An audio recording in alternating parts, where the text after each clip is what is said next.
Ya, selamat pagi Bapak Ibu yang terkasih dalam Tuhan, Gereja Bethel yang ada di Bali hari ini.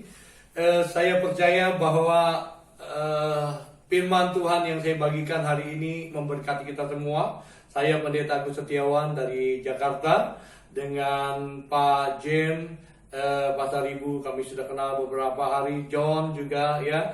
Kami sudah sering ketemu di Bali dan kiranya firman Tuhan yang saya bagikan hari ini memberkati kita semuanya. Tuhan memberkati kita semuanya. Ya, selamat saudara. Hari ini kita akan diberkati karena tema khotbah saya hari ini berjalan di dalam kemustahilan. Ini kita tetap menikmati hadirannya Tuhan. Berharap di dalam ibadah kita hari ini kita kembali menikmati berkat-berkat kebenaran firman-Nya.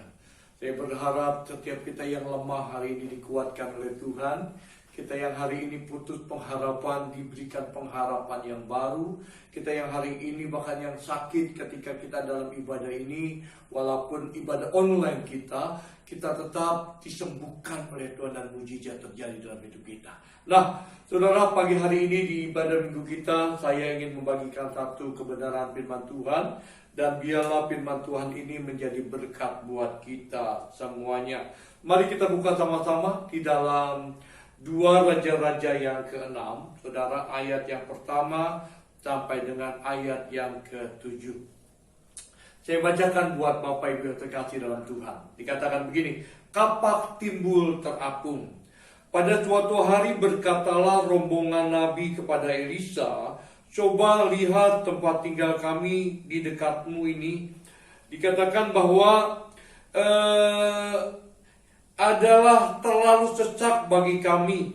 Baiklah kami pergi ke sungai Yordan dan masing-masing mengambil satu balok dari sana, supaya kami membuat tempat tinggal untuk kami. Jawab Elisa, pergilah. Lalu berkatalah seorang, silakan ikutlah dengan hamba-hambamu ini. Jawabnya, baik, aku akan ikut. Maka ikutlah ia dengan mereka. Setelah mereka sampai di sungai Yordan, mereka pun menebang pohon-pohon. Dan terjadilah ketika seorang sedang menumbangkan sebatang pohon, jatuhlah mata kapak ke dalam air. Lalu berteriaklah ia, wahai tuanku, itu barang pinjaman. Tetapi berkatalah abdi Allah, kemana jatuhnya? Lalu orang itu menunjuk tempat kemana. Kemudian dia, Elisa, memotong sepotong kayu, lalu diletakkannya lah di sana. Maka timbullah kapak dibuatnya. Lalu katanya, ambillah. Orang itu mengulurkan tangannya dan mengambilnya. Begini, Bapak Ibu yang terkasih dalam Tuhan, di dalam ibadah ini saya ingin menyampaikan sesuatu pesan buat kita semuanya, bahwa Allah yang kita sembah sampai hari ini adalah Allah yang selalu rindu melakukan mujizat. Katakan amin. Ya, walaupun kondisi hari ini bangsa kita dalam seperti ini, saudara, saya tahu bahwa begitu kesulitan terjadi di mana-mana. Saya juga mendengar, saudara, sudah begitu banyak orang-orang yang di PHK oleh karena pekerjaan mereka yang sudah tidak ada job lagi, dan mereka sudah dirumahkan, saudara. Dan saya melihat bahwa hari-hari ini adalah hari-hari yang begitu luar biasa buruknya, tanda petik nih, saudara. Namun di dalam Tuhan, saudara, saya percaya bahwa Allah masih bisa melakukan sesuatu yang tidak mungkin menjadi mungkin. Katakan haleluya. Saya sangat percaya bahwa sampai hari ini Tuhan tetap menyertai umatnya, Tuhan menyertai saudara dan saya, Tuhan menyertai kita semuanya. Dan dengar baik-baik, kalau Tuhan menyertai kita, maka saya katakan bahwa Tuhan pasti akan melakukan sesuatu yang luar biasa buat hidup kita. Nah, Bapak Ibu yang terkasih dalam Tuhan, jemaat yang diberkati oleh Tuhan, hari ini saya mau kasih tahu begini. Kisah ini menarik untuk kita angkat. Kenapa? Karena kisah ini bertentangan, berlawanan dengan hukum gravitasi yang kita ketahui, saudara. Karena kita tahu bahwa sebuah benda berat, saudara, ya tidak akan pernah bisa mengambang, mengapung, saudara, di dalam permukaan air, saudara, yang cair, saudara. Dan mereka tidak akan pernah bisa naik ke atas. Kenapa? Karena hukum gravitasi mengatakan dengan sangat jelas bahwa benda yang berat, saudara, itu akan masuk ke dalam benda yang cair. Begitu kira-kira, saudara. Nah, dan kasus ini menarik karena apa? Karena kita melihat ada satu kapak saudara untuk memotong pohon, dan ketika itu terlepas saudara, tiba-tiba saudara bisa keluar kembali ngambang saudara. Ya, bisa keluar kembali dan kemudian kembali hamilnya diambil kembali dan bisa digunakan kembali. Ingat, kampak itu saudara bukan dari kerupuk saudara. Ya, kampak itu bukan dari kayu saudara, tetapi kampak itu dari besi yang notabene berat saudara dan impossible bisa kembali muncul. Tapi sekali lagi, inilah Tuhan kita. Inilah Allah kita. Karena Allah kita selalu rindu melakukan mujizat. Allah kita selalu merindukan perbuatan-perbuatannya termanifestasikan untuk dinyatakan dalam kehidupan kita, supaya setiap kita mengerti bahwa engkau dan saya punya Allah yang hebat, punya Allah yang luar biasa. Nah, saya kasih judul tema khotbah hari ini saudara, berjalan di dalam kemustahilan. Saya percaya bahwa Tuhan yang kita sembah akan terus melakukannya kemustahilan. Satu hari ada orang berkata sama saya gini, Pak, dia dalam keadaan bangkrut, saudara, semua asetnya habis, utangnya miliaran, saudara. Lalu dia berkata begini, Pak, mungkinkah Tuhan bisa memulihkan keadaan saya? Saya katakan sama dia, Bu, sampai hari ini Allah yang kita sembah adalah Allah yang rindu melakukan mujizat. Sesuatu yang mustahil akan terus dia lakukan selama engkau dan saya, selama ibu mempercayainya bahwa dia bisa melakukannya. Nah, hari ini di dalam kondisi COVID-19 ini saudara, dalam kondisi bangsa kita yang tanda petik kurang bagus, perekonomian krisis sudah mulai terjadi. Saya percaya umat Tuhan, ketika engkau mengerti tentang apa yang saya bagikan hari ini, kita akan berjalan di dalam kemustahilan demi kemustahilan. Alkitab begitu banyak sekali menceritakan tentang bagaimana Tuhan membuat sesuatu hal yang luar biasa, saudara. Dan saya sangat diberkati sekali dengan satu ayat, saudara, yang saya pikir, saudara, bisa kita renungkan bersama-sama di ibadah kita minggu ini untuk menjadi satu dorongan buat setiap kita, bahwa sampai hari ini, saudara, kita harus percaya bahwa Tuhan bisa lakukan mujizat. Nah, Pak, pertanyaannya begini, apa yang harus kita lakukan supaya kita bisa berjalan terus di dalam kemustahilan? Saudara, saya mau kasih tahu gini. Yuk kita buka sama-sama, saudara. Di dalam Matius yang ke-14, saudara, ini adalah kisah yang menarik tentang Yesus berjalan di atas air, saudara. Tentang Yesus berjalan di atas air. Dan kisah ini, saudara, akan saya angkat menjadi satu renungan ibadah kita pada pagi hari ini, saudara. Dikatakan begini, ayatnya ke-22.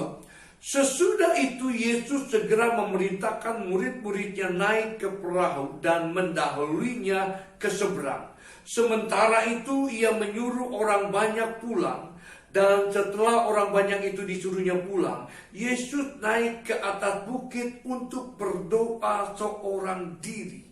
Ketika hari sudah malam, ia sendirian di situ. Perahu murid-muridnya sudah beberapa mil jauhnya dari pantai dan diombang-ambing gelombang karena angin sakal.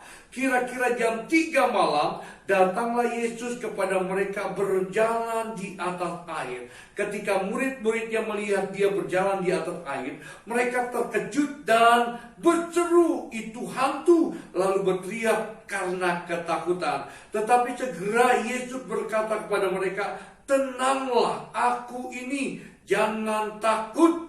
Lat 28 dikatakan, lalu Petrus berseru dan menjawab dia, "Tuhan, apabila itu engkau," dikatakan, "suruhlah aku datang kepadamu berjalan di atas air." Ayat 29, kata Yesus, "Datanglah." Maka Petrus turun dari perahu dan berjalan di atas air mendapatkan Yesus. Katakan haleluya. Nah, dari ayat ini saudara, saya mendapatkan 4 poin yang bisa kita renungkan bersama-sama.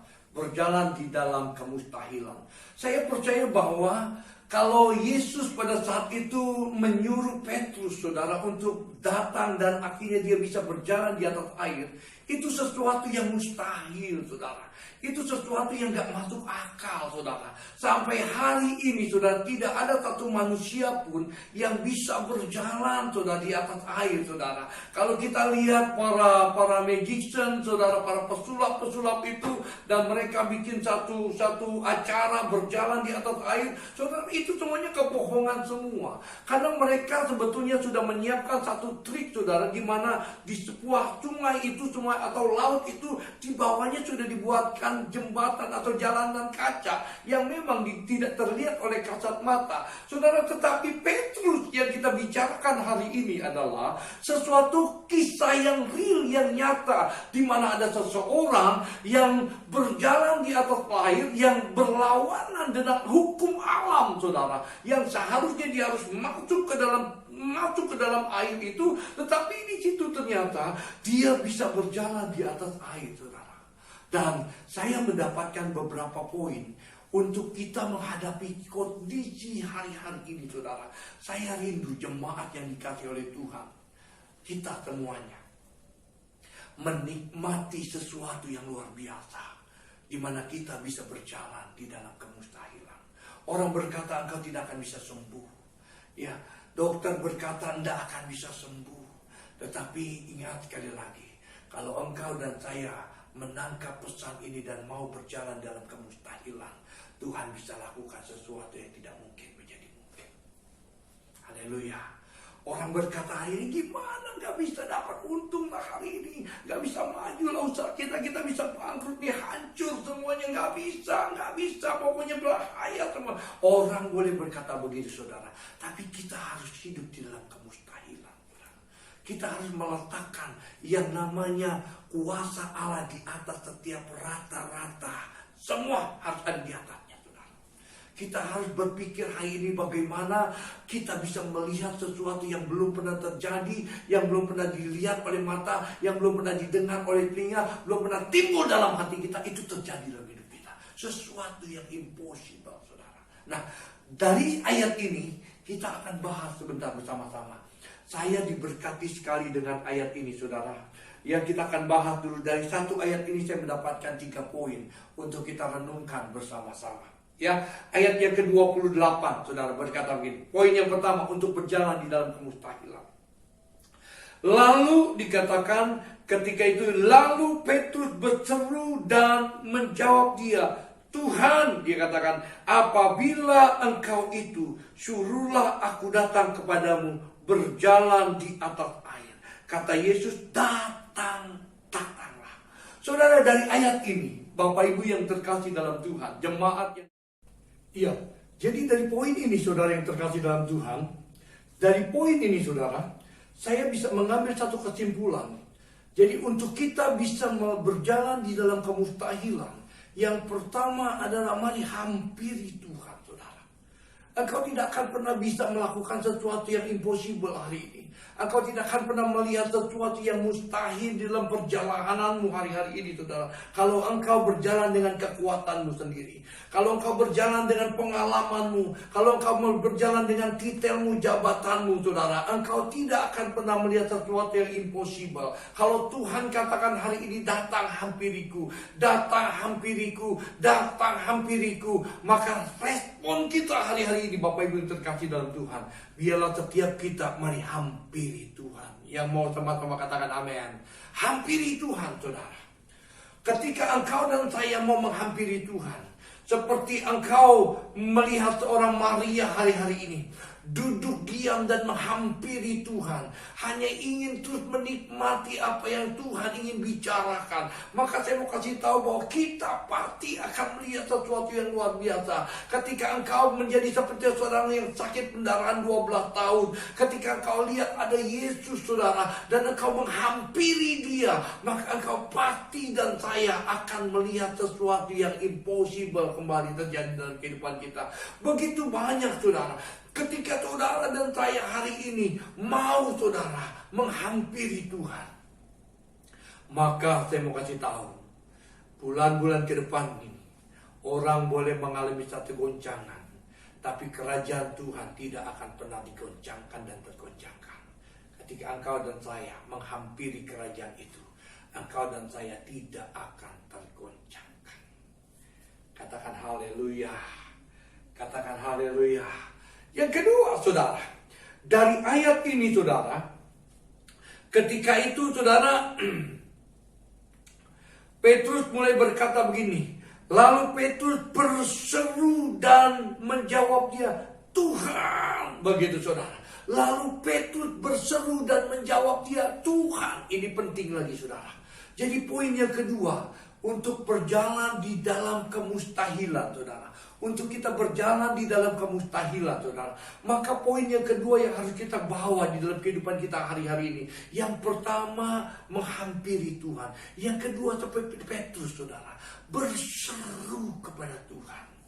Dia katakan, Tuhan. Begitu, saudara. Tuhan. Begitu, saudara. Mari Bapak Ibu yang terkasih dalam Tuhan. Ya, hari-hari ini bukan hanya kita datang kepada Tuhan, menghampiri Tuhan, tetapi ketika kita menghampiri Tuhan, saudara, kita berseru kepada Tuhan. Kita berseru seperti dua orang buta, saudara. Ketika dua orang buta, saudara, ketika itu dia mulai berseru, Matius 20, saudara, ayat yang 30 sampai 33. Dua orang buta itu mulai berseru kepada Tuhan, Guru, Yesus, Anak Daud, kasihanilah aku. Yang murid-murid berkata, diam, berisik. Dia tetap berseru dengan suara lantang. Dia katakan, Yesus, Anak Daud, kasihanilah aku. Saudara, dia akan terus berseru. Dia terus berseru. Dia terus berseru. Dia terus berseru, saudara. Dan sampai akhirnya Yesus berhenti. Dan ketika itu dia mulai berkata, mau apa engkau daripadaku? Dia katakan, Guru, rampuni aku. Dan pada saat itu juga Yesus melakukan sesuatu yang apa dia minta, saudara. Kenapa bisa seperti itu? Karena ada seruan yang terus dia serukan, saudara. Dia terus berseru, dia terus berseru, dia terus berseru, saudara. Sampai kita melihat sesuatu yang luar biasa terjadi dalam kehidupan kita. Sama, saudara. Hari ini saya pesan untuk jemaat yang dikasih oleh Tuhan. Dimanapun engkau berada, ya, dimanapun engkau beribadah hari ini, ya, biarlah setiap kita hari ini, di masa-masa yang sulit hari ini, di masa-masa yang luar biasa, bahasa saya, saudara, ya, biarlah setiap kita mau terus berseru kepada Tuhan. Ya, ada satu pujian lama berkata, berseru, memanggil namanya, berdoa, dia akan segera menghampiri dirimu. Percaya, dia tak jauh darimu. Dia hanya sejauh doa. Katakan haleluya. Mari kita berseru bersama-sama. Saya percaya, saudara, ketika engkau berseru kepada Tuhan, ya, Yeremia 33 ayat 33, saudara, ya, berserulah kepada Tuhan, ya, dia akan melakukan sesuatu yang luar biasa buat kita. Nah, saudara, yang ketiga, saudara, ya, masih di ayat yang sama, saudara, di dalam ayat yang ke-28 ini, saudara. Ya, kita akan baca sama-sama. Dikatakan begini, lalu Petrus berseru dan menjawab dia, Tuhan, apabila engkau itu, suruhlah aku datang kepadamu berjalan di atas air. Kata Yesus, datanglah. Maka Petrus turun dari perahunya dan berjalan di atas air mendapatkan Yesus. Garis bawahi kata, maka, dikatakan, maka Petrus turun dari perahunya. Wow, saudara. Begini, saudara. Selama Petrus ada di dalam perahu itu, maka tidak akan pernah ada berjalan di dalam kemustahilan. Katakan amin. Tidak akan pernah, saudara. Dan perlu saya kata tahu bahwa ketika Yesus datang pada malam-malam jam 3 pagi pada saat itu menjumpai murid-muridnya, ya, Yesus sebetulnya bukan hanya menunjukkan satu kesempatan kepada Petrus untuk Petrus berjalan di atas air, tetapi Tuhan memberikan kesempatan kepada semua muridnya yang ada di dalam perahu itu pada saat itu untuk bisa juga berjalan di atas air. Tetapi luar biasanya, hanya Petrus, saudara, yang bisa berjalan di atas air. Kenapa? Karena Petrus, saudara, dia melangkah dan meninggalkan perahunya. Sementara yang lain, saudara, tetap diam di dalam perahunya. Begini, saudara, Kadangkala saudara, sesuatu yang impossible itu terjadi ketika engkau meninggalkan zonamu, zona nyaman. Kadangkala ya, sesuatu yang impossible, yang mustahil itu terjadi dalam hidup kita ketika kita saudara mau melepaskan zona nyaman kita dan kita turun saudara berjalan di dalam zona iman kita. Dari comfort zone saudara berjalan ke dalam fight zone saudara. Gitu saudara. Dari zona nyaman berjalan ke dalam zona iman saudara. Inilah yang seringkali saudara kita tidak bisa lakukan saudara. Kenapa? Karena kita selalu sudah nyaman di zona kita. Sehingga ketika kita udahlah begini saja, sudah begini saja. Saudara, selama kita punya prinsip seperti itu saudara kita tidak akan pernah melihat sesuatu yang luar biasa. Tidak akan pernah saudara. Hari-hari seperti ini engkau harus kreatif. Setelah engkau berdoa, engkau minta hikmatnya Tuhan. Setelah engkau berdoa, engkau minta pewahyuannya Tuhan. Dan setelah engkau mendapatkan itu saudara, tinggalkan zona nyamanmu dan berjalan dalam zona iman. Saudara, Abraham pada saat itu, di dalam Kejadian yang ke-12 ayat yang pertama, ketika itu Abraham dipanggil oleh Tuhan untuk meninggalkan keluarganya, sanak keluarganya, orang tuanya, untuk pergi ke satu tempat, ya, satu daerah yang akan kutunjuk kepada Tuhan. Tuhan katakan begitu. Lalu mereka mulai meninggalkan tempat itu. Lalu Tuhan katakan gini, aku akan memberkati engkau. Orang yang memberkati engkau akan aku berkati. Orang yang akan mengutuk engkau akan aku kutuk. Saudara, ayat yang 3.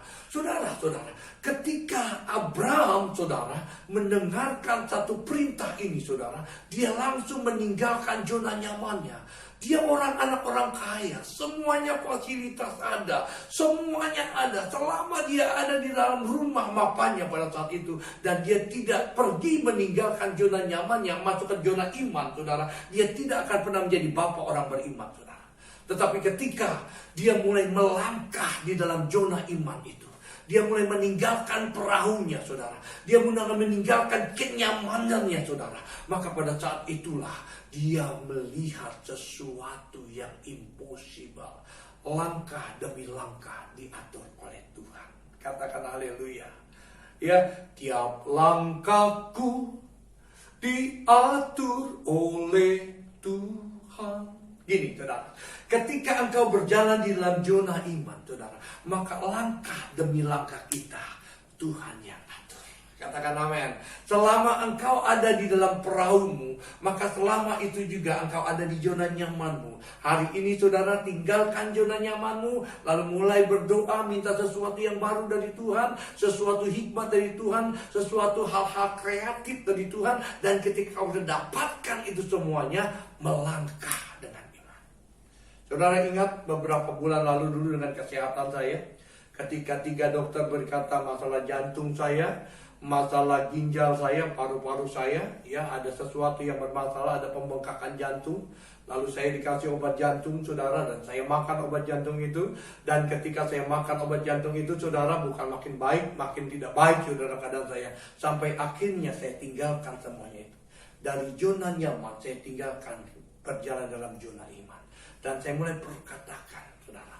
Dan di akhir dari kisah ini, saudara, bulan Januari kemarin, saudara, ketika saya ke dokter, kita tahu ceritanya, bahwa ternyata saya sehat. Tidak ada masalah dalam jantung saya, tidak ada masalah dalam paru-paru saya, tidak ada dalam masalah ginjal saya. Kenapa? Saya berjalan di dalam yang namanya zona iman. Saya percaya sampai hari ini, Tuhan masih bisa buat mujizat. Kalau Tuhan berbicara, Tuhan lakukan sesuatu, percaya dan lakukan. Saya percaya ketika kau berjalan dalam zona iman hari ini, engkau akan berjalan di dalam kemustahilan. Katakan haleluya. Haleluya. Nah, saudara, yang terakhir, saudara. Yang terakhir, saudara. Ya, di ayat yang ke-22 berkata begini. Yuk kita baca ayat 22, saudara. Dikatakan ini, sesudah itu Yesus segera memerintahkan murid-muridnya naik ke perahu dan mendahuluinya ke seberang. Sementara itu ia menyuruh orang banyak pulang. Saya ulangi kata-kata ini. Sesudah itu Yesus segera memerintahkan murid-muridnya. Ini dia, saudara. Dan ketika Yesus memerintahkan, saudara, ini menjadi poin buat saya, saudara. Ternyata untuk berjalan di dalam kemustahilan, saudara, maka engkau dan saya hari-hari ini harus berjalan di dalam perintahnya Tuhan. Kalau Tuhan perintahkan, saudara, maka Tuhan pasti akan menyertai kita. Katakan haleluya. Katakan haleluya. Kalau Tuhan perintahkan kita, saudara, Tuhan pasti akan menyertai kita. Saya teringat sekali ketika murid-muridnya pada saat itu diperintahkan oleh Tuhan untuk pergi, saudara, untuk memberitakan firman. Mereka langsung pergi, saudara. Mereka lihat mujizat-mujizat yang luar biasa. Orang lumpuh berjalan, saudara. Orang buta melihat. Dia lakukan sesuatu. Kenapa itu bisa terjadi? Karena memang Tuhan sudah perintahkan.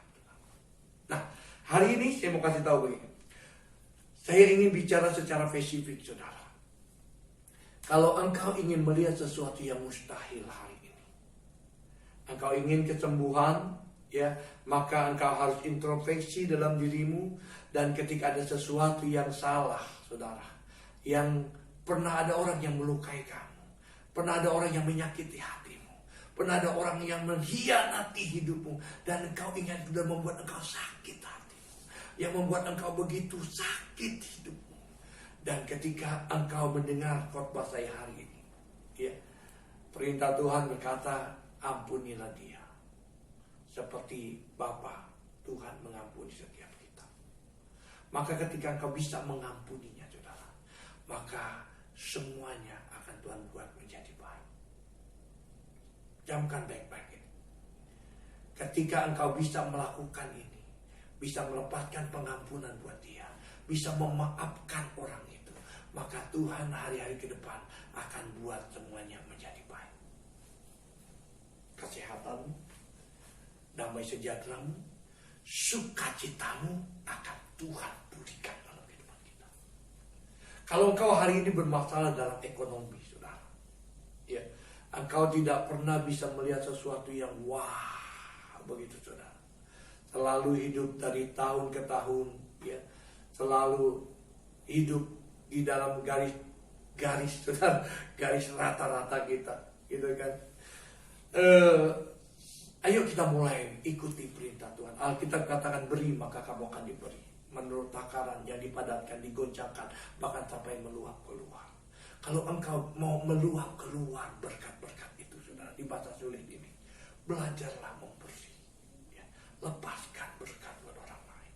Jangan nunggu banyak duit baru memberi, saudara. Jangan nunggu kaya, saudara, baru memberi sedekah, ya. Jangan nunggu mendapatkan uang banyak baru membalikan perpuluhan, saudara. Ayolah belajar, saudara. Jadi umat Tuhan yang mengerti tentang hal ini. Kalau dulu mungkin kita tidak bisa menikmati berkat Tuhan, ya, tidak lihat sesuatu yang wah begitu, saudara. Hari ini ayo belajar, ya, ikuti perintahnya Tuhan. Kalau Tuhan ingin berkati kita dengan kejap, bisa diberkati, saudara. Tapi permasalahannya Tuhan juga ingin apa yang dia bicarakan, apa yang dia perintahkan, kita lakukan, saudara. Katakan amin. Katakan amin. Ayo lakukan setiap perintah Tuhan, saudara. Ada bagianmu, ada bagian pemerintah, ada bagiannya Tuhan. Ya, lakukan itu semuanya, saudara. Maka ketika kau lakukan bagiannya Tuhan, kau kembalikan pada Tuhan. Bagian pemerintah kau kembalikan pada pemerintah. Bagianmu kau nikmati itu bagianmu, maka engkau akan berjalan ke depan seperti tangan Eden. Semuanya dicukupi oleh Tuhan. Yang mengerti katakan amin. Yang mengerti katakan amin, saudara. Ayo, hari ini di masa-masa yang sulit ini, saudara, saya mau ajak kita semuanya, ya. Kalau engkau mendengarkan firman Tuhan, jangan keraskan hatimu. Saya percaya bahwa hari ini engkau dengarkan firman Tuhan saya, dan firman Tuhan yang saya bagikan hari ini, saya percaya bahwa ada di antara saudara, Pak Agus ngomongnya uang, top, saudara. Sampai hari ini gereja diberkati Tuhan secara luar biasa, ya. Gereja kita masih diberkati luar biasa. Gereja kami masih diberkati secara luar biasa. Karena itu pesan saya, saudara. Kalau engkau hari ini mendengarkan firman Tuhan dan engkau meresponinya negatif, engkau tidak akan menikmati sesuatu yang luar biasa ke depan. Tapi kalau hari ini, saudara, engkau ingin berjalan di dalam kemustahilan, pesan saya yang pertama, datang ke Tuhan. Jangan datang ke orang lain, datang ke Tuhan. Yang kedua, saudara, engkau harus berseru kepada Dia. Ya, terus ya, seperti seorang janda, saudara, dia datang kepada Tuhan. Ya, dia datang, dia ketuk kepada hakim yang lalim itu, lalu dia ketuk lagi, dia ketuk lagi, dia ketuk lagi, dia katakan, hakim, tolonglah perkara anakku, begitu saudara. Lalu hakim mulai berkata, waduh, kalau begini terus bisa repot nanti saya, bisa terganggu saya, sebaiknya aku tolong dia, begitu saudara. Lalu Tuhan mulai berbicara pada murid-muridnya, lihat ya, hakim yang lalim saja bisa melakukan seperti itu, apalagi Tuhan. Oleh karena itu dikatakan, jika aku anak manusia datang kelak ke dunia ini, apakah dia mendapatkan iman di bumi ini? Iman yang seperti itu. Iman yang terus datang, yang terus berseru kepada Tuhan, siang malam berseru sama Tuhan, sampai Tuhan membelas kasihani kita. Katakan amin. Nah, yang kedua, saudara, tinggalkan zona nyaman kita, berjalanlah di zona iman kita. Saya percaya kalau Tuhan sudah berbicara buat kita, kita dapat hikmat, kita dapat wahyuan, tinggalkan perahumu. Engkau melangkah, maka Tuhan akan buat sesuatu yang luar biasa. Yang ketiga, saudara, yang keempat, yang terakhir tadi, ikuti perintah Tuhan. Ya, perintah Tuhan kita, guidance-nya dari sini, saudara. Dari Alkitab. Kalau Alkitab katakan A, lakukan A. Alkitab katakan B, lakukan B. Biarlah kiranya minggu ini kita semuanya diberkati oleh Tuhan. Mari angkat tangan di hadapan Tuhan. Bapa, di dalam ibadah minggu ini aku berdoa untuk umatmu hari ini. Di dalam nama Yesus Kristus Tuhan, apapun masalah umatmu, apapun masalah pergumulan mereka, Tuhan tolong mereka. Aku serahkan seluruh umatmu ini ke tanganmu, Tuhan. Jagai mereka, Tuhan lindungi mereka. Jika mereka hari-hari ini dalam keadaan bermasalah, Tuhan, baik itu sakit penyakit, baik itu ekonomi, Tuhan, baik itu masalah keluarga, Tuhan. Bapa, aku berdoa biarlah Tuhan tolong mereka. Bapa, aku berdoa dari tempat ini, ulurkan kuasa-Mu buat mereka, dan biarlah kemuliaan-Mu turun atas mereka. Aku lepaskan mujizat yang baru buat mereka hari ini. Dalam namanya, terima saudara. Aku lepaskan hari ini, terima saudara. Aku lepaskan hari ini, terima saudara. Aku lepaskan hari ini, terima dalam nama Yesus. Engkau akan berjalan dalam kemujahiran. Engkau akan berjalan dalam kemustahilan. Mujizat demi mujizat akan terjadi dalam hidupmu. Tuhan memberkati kita semuanya. Dalam nama Tuhan Yesus kami berdoa. Haleluya. Sama-sama katakan amin. Amin. Tuhan berkati kita semuanya. Shalom, shalom, shalom, shalom, shalom. Tuhan berkati.